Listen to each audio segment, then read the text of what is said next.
What's up, YouTube? Welcome back. 2011 Ford F-150.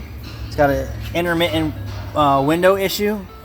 Based on my experience of years and mileage, I said broken wire in a door. So when you close the door, it would work. If you open the door, it wouldn't work. This may or may not be the case for you, but here's what I did.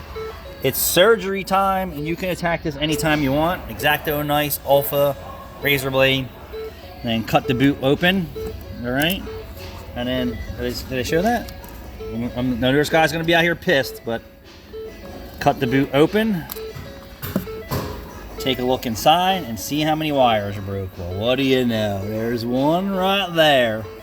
So what we're gonna do is I'm gonna strip that back, get some heat shrink, and I'm gonna solder that back together so it doesn't pull apart, and have at it. So it's already split.